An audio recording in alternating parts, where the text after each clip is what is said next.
Good day, folks. We're back to that Monday grind again.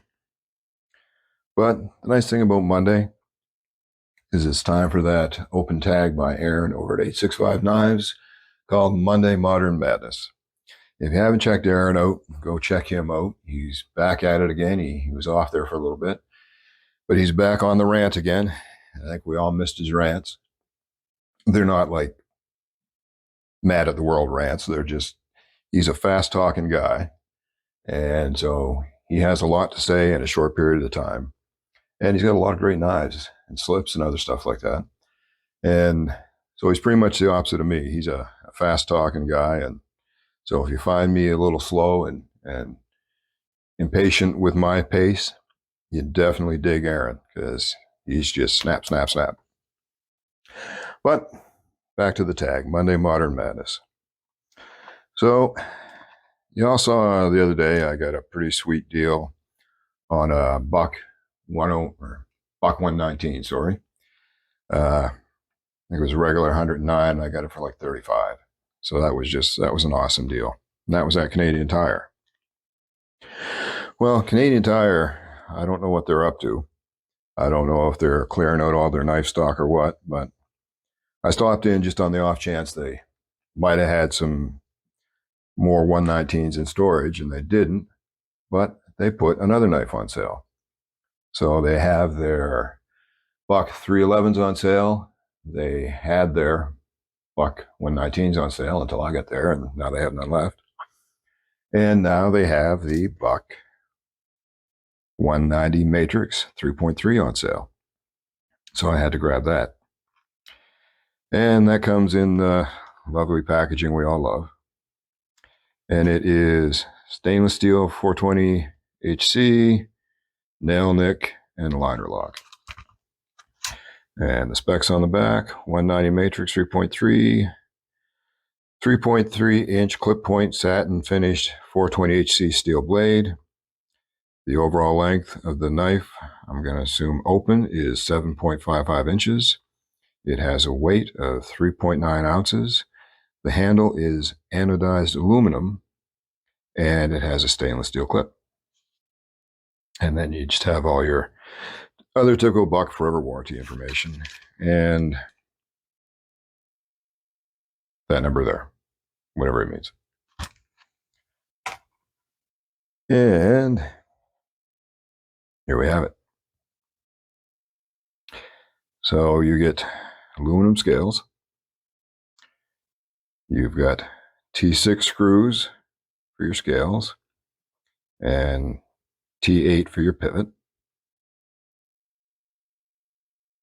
Same on the backside. You've got your stainless steel clip with Buck laser etched into it. Two, looks to be T6 screws. The clip is lightly inset, and for the most part, the screws are to, there's a slight raise to it, but not enough that I would think would catch on your pocket. There doesn't appear to be any milling on the inside that I can see. You could use the screw tube on the back for a lanyard if you want to do so. There is no backspacer. The blade is very well aligned. You have some jimping along the top of the blade and some jimping along the top of the scales. It's a nice color, nice finish to it. I like the color. And you've got some texturing here for extra grip, which is good with an aluminum cover, aluminum scale. You have buck laser etched on the blade. You have a nail nick. Now, you really don't need the nail nick to open this, but it does have a strong detent, and you'll hear it as it breaks when I open it. Hear that? So that's a good strong detent, but the nail nick, for the most part, at least for me, really isn't necessary. Now, this is a two-hand manual open, so there's no flipping action with this one. You can't even, you couldn't even front flip it. It has if you look in there, you can see a detent ball on the liner lock. And as I open it, right there, you see the divot that the detent ball locks into. So for anybody who doesn't know how the detent ball works, basically as you close it, the ball is riding against the blade until, boom, it drops into that divot. And that's what secures it into place. And then it pops out of the divot, and that's the sound you hear. It is a liner lock with fairly good purchase. Looks like it's covering a third to almost a half of the blade. There's good access to the liner lock. You've got that nice little finger rest in there, but it also allows you good access to the liner lock for closing. Your blade is a clip point blade. And you can see, as we saw, buck laser etched here, and you have your 190 and your year mark. And that makes this one a 2024. Nope, sorry, 2023. I was reading it backwards. 2023. Good, strong lockup. No blade wobble up or down, left or right. Oh, good liner lock.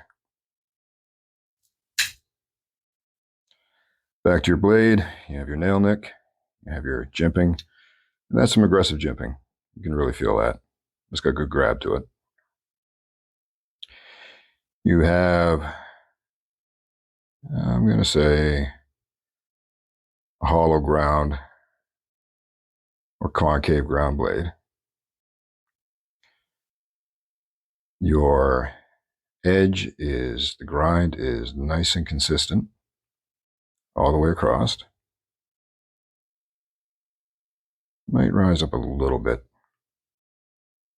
towards the tip, but just ever so slightly. You have no finger choil. You have a slight sharpening choil, not really much extra meat there. Feels really good in the hand. I get a full forefinger. I've got medium-sized hands. I get a full four-finger grip on it. And if you needed a little extra, you could put a short lanyard in there with a bead or something on it, just to give you a little extra purchase. The clip, I really don't feel it in this grip. Doesn't bother me in any of the grips. I will note, though, it rounds on from this edge around the top, then it's just slightly not sharp but pokey there. There's been a couple times I just dragged my finger across that and I noticed it. But that would be simple enough, just to take some sandpaper and you could round that out a little more if it bothered you. It does sit a little bit high. It could be a little bit lower, but it's not, like I say, for me, it's not bothering my hand anywhere. It's got good retention. The handle scales are fairly good for aluminum. I often find aluminum has a very slick texture. These ones almost have a powder coat look to it. So I don't find those particularly slippery at all. That sits firm in my hand. I've got some other knives like this Vivi here, where you don't quite have that texturing, so they're a little more slick. So still great knives, but there's better grip on the buck, just because it has that kind of powdery look to it. I don't know if that would be like a blasted finish or what, but I like it as far as the grip. It's just better in the hand. doesn't have that slippery feel to it. It was not paper cutting sharp out of the box, which kind of surprised me, but I just threw it on the leather strop for a few passes and it sharpened right up.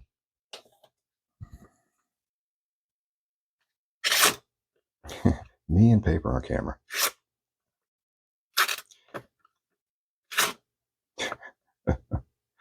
I'm a terrible advertiser for the sharpness of a blade because I can sit and cut paper like crazy when nobody's watching and put me on camera and I'm useless at it. But there you go, you can see. It's good and sharp now.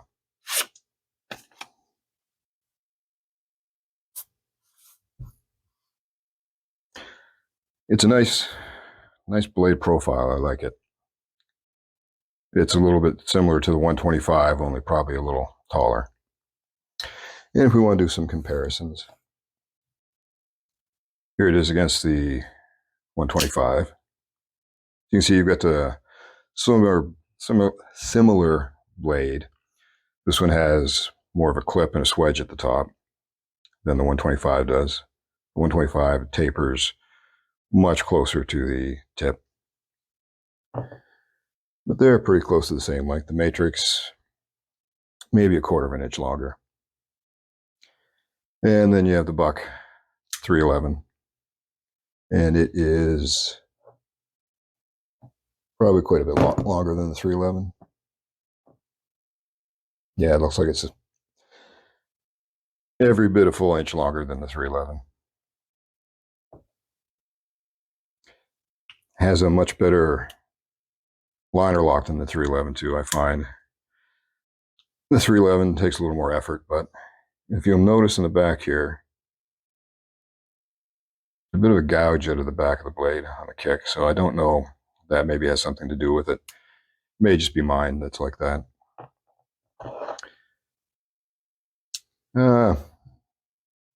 And just because probably most everybody out here has one of those, there it is compared to a Sawbuster Junior.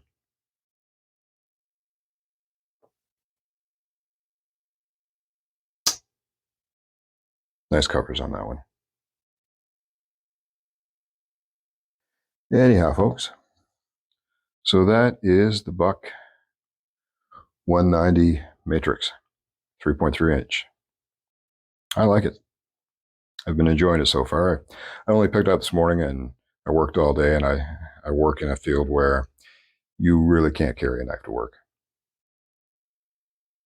So I've only had it this evening to tinker with, but I like it. It's not like I say, it's not a modern flipper like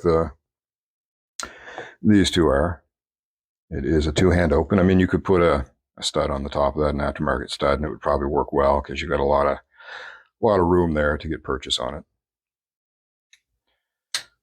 But I like my old-fashioned traditional slip joints, so that kind of falls right in line with those for me, if you have the liner lock.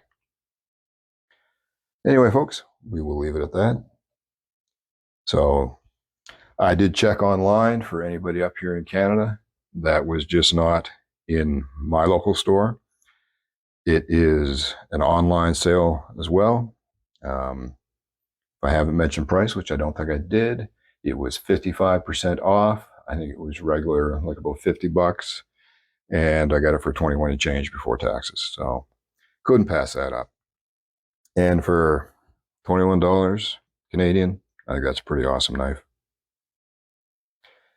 Anyhow, so if you're in Canada and you don't have Canadian Tire near you, you can jump online and order one for that price. And I did check a couple of Canadian Tires across the country to see if it was across the country, and it appears to be. So if you'd like that knife and you think you'd like to have one, you got $21 and change to spare, plus taxes, HST, GST, whatever else they want to throw on there. There's probably a carbon tax on it too of some kind. Anyhow, jump out to your local Canadian Tire and grab one. And with that, I hope you enjoyed this. It made your Monday a little better. And I look forward to seeing you on the next one. Y'all take care.